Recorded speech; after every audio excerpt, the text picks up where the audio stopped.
A ver, hablemos de algo que para muchísima gente se ha convertido en una auténtica misión imposible, vivir en la Ciudad de México. Y no, de verdad que no es una exageración.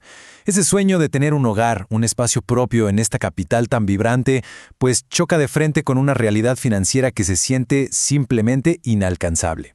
Vamos a desglosar esta crisis.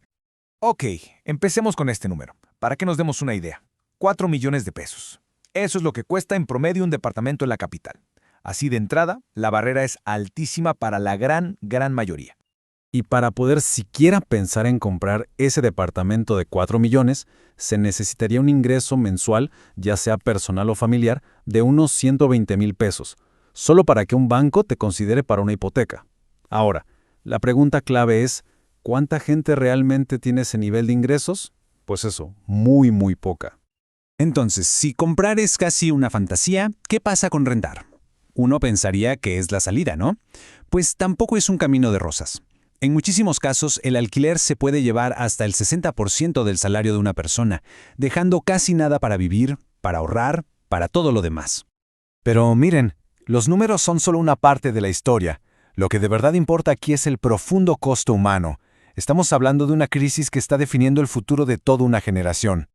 Pensemos un poco en el contraste, en la brecha generacional. A los 30 años, muchos de nuestros padres ya eran dueños de algo, ya estaban construyendo un patrimonio. Hoy, a esa mismita edad, la realidad es completamente otra. Muchos jóvenes apenas si pueden pagar la renta y sus gastos, viviendo atrapados en una especie de limbo económico. Y esto nos lleva a una tendencia que vemos por todos lados, vivir con roomies. Pero, a ver, ¿es de verdad una elección, un estilo de vida cool? La realidad es que para la mayoría no lo es. Para muchísimos, compartir departamento no es una aventura que eligieron, sino la única forma de sobrevivir en la ciudad sin que el sueldo se les vaya por completo en la renta. Se ha convertido en una necesidad financiera, disfrazada de modernidad. Bueno, ok. Entonces, ¿qué hay de la opción más común para los trabajadores formales? El Infonavit. Suena como la solución más lógica, ¿no? Juntas tus puntos y listo, casa nueva. Pero, ¿qué tan realista es esto en la práctica? Y es justo aquí donde la cosa se complica, porque ese sueño del crédito Infonavit muchas veces se convierte en una pesadilla, y el verdadero costo no se mide en pesos y centavos, sino en horas de vida.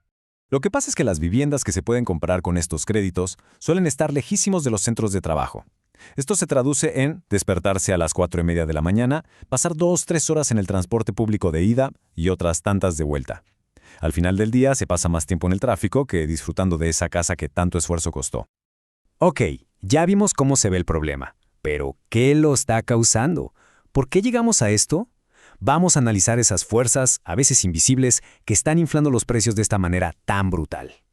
Hay una palabra clave que según hemos escuchado mucho: gentrificación. Suena complicado, pero en el fondo es simple. Es cuando una zona se pone de moda, llega inversión, gente con más dinero, y de repente todo sube de precio. La gente que vivía ahí de toda la vida ya no puede pagarlo y pues la desplazan. Las consecuencias las vemos por toda la ciudad, ¿no? Colonias que antes eran súper accesibles y con un ambiente muy particular como la Roma o la Condesa, hoy son otra cosa. Se han convertido en lugares para gente con ingresos mucho más altos, y en el proceso se expulsa a las familias y a la cultura que les dieron esa identidad original. Y el impacto es tremendo. La llegada de extranjeros que ganan en monedas más fuertes como el dólar infla todo el mercado local. Como bien lo dice una de las fuentes, son gringos que pagan en dólares y disparan el costo de vida para todos. De repente, las rentas se anuncian en dólares y para quien gana en pesos es imposible competir. Entonces, lo que tenemos es una especie de tormenta perfecta. Por un lado, hay muchísima más gente buscando casa que casas disponibles. Por otro, está la especulación. Se compran propiedades no para vivir en ellas, sino como una inversión, esperando que suban de precio. Y para rematar, la inversión extranjera que distorsiona por completo los costos locales. Frente a este panorama que parece tan desolador, han comenzado a surgir algunas respuestas, algunas propuestas. La pregunta es, ¿hay de verdad un rayo de esperanza? Analicemos si estas nuevas políticas son una solución real. El gobierno de la ciudad ha puesto sobre la mesa un plan con 3 puntos principales. Primero, ponerle un tope a los aumentos de la renta, para que no puedan subir más que la inflación anual. Segundo, crear un registro obligatorio de contratos, para darle más transparencia y protección a los inquilinos. Y tercero, y esto es clave a largo plazo, construir más vivienda social asequible. Pero quizás lo más interesante de todo esto es el enfoque. Parece que por primera vez se está diseñando una solución pensando específicamente en los más jóvenes, que son, al final del día, los más afectados por esta crisis. Este nuevo programa busca construir departamentos que serían solo para rentar, no para vender. La renta estaría topada al 30% del ingreso del joven, y aquí viene lo mejor. Estarían ubicados en zonas céntricas, cerca de trabajos y universidades. De hecho, ya hay un proyecto piloto andando en la colonia Doctores, una señal que podría ser prometedora. Ok, todo esto suena muy bien en papel, ¿verdad? Pero la gran pregunta es, ¿será suficiente? ¿Alcanzará para revertir un problema que lleva años y años cocinándose? Y es que la Ciudad de México no está sola en esto. Es un problema global. Si vemos otras ciudades como Berlín, ahí de plano congelaron las rentas por varios años. En París, por ejemplo, dan subsidios directos a los inquilinos con menos recursos. Son diferentes caminos para un mismo problema enorme.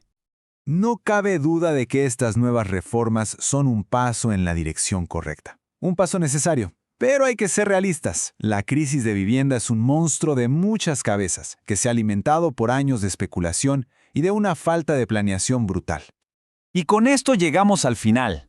La pregunta que queda en el aire es, ¿estamos viendo el comienzo de una solución de fondo? ¿Un cambio real? ¿O estas medidas son solo un parche temporal en un problema sistémico? ¿Logrará la ciudad recuperar su promesa de ser un lugar de oportunidades para todos? ¿O el sueño de vivir aquí seguirá siendo, para muchos, un sueño imposible? El debate, sin duda, apenas comienza.